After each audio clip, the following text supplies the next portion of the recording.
MOTR is more than a roller. It is an apparatus that you can use in several positions. Supine, on all four, you can stand on it, you can lay on it. It's easily stored, so you don't necessarily have to have it set up all the time, but it's something that was designed off of a foam roller. So you have all the uses of a foam roller, but now we have resistance that can be added on via, it's called an arm. An arm can be put on the motor, so you can do any of your legs and straps, hands and straps work that we can do on reformers.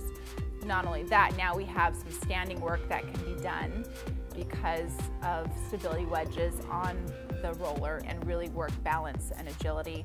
And then there's lots of other things you can do, like all fours positions, plank positions, bridge work. So lots of options and all in one little tube. Well, I love the MOTR because it's super versatile. It is a balance training tool, it's portable, it is utilized for myofascial release, it's fun. From an assessment perspective, it illuminates people's imbalances right away. So as an instructor, if I'm struggling seeing if somebody's off balance in a particular area of their body, all I do is put them down on the MOTR in a particular body position and I can see right where their muscles aren't firing. When someone asks me about what is the best thing about being a MOTR instructor, I'm going to have to tell them that it's so functional. You train standing up, which is all about life. A third of your life you're on your back. And with MOTR, you can train standing up with gravity pulling against you or for you, and you're working your balance if you're standing on that roller, which is so important as you age. A MOTR training is a 16-hour course. It's typically done in 2 days, sometimes maybe broken up into 3. And you're going to start off learning some movement principles, anatomy, movement, how it relates to the MOTR specifically. And then once we kind of go over some movement principles, we'll then kind of incorporate them into movement. So we'll start to learn some of the exercises that are done on the MOTR or off the MOTR or around the MOTR.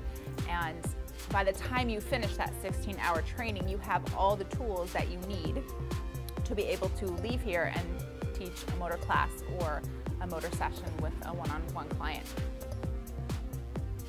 After the training, you can always go onto the website and look at some of the podcasts or videos that are provided by Balanced Body. After you're done teaching, you have the support of your master trainer. They're going to be there to help you out through the transition, either usually giving information away such as email so you can contact them. I know when people come take my course, I always encourage them like, hey, let me know how you're doing. Is there anything I can do to help? When students leave my trainings, I want to see them successful. So anything I can do to help them in that transition, I'm always there for them. It can be used in group exercise. I teach it in circuit classes all the time. I teach it as a unit. I also break it apart into 2 separate units with the arm only, as well as the roller and the stability wedges.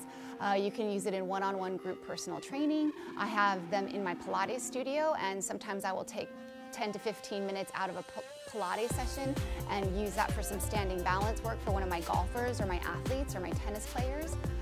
So yeah, it's vastly available. You can do so much with it.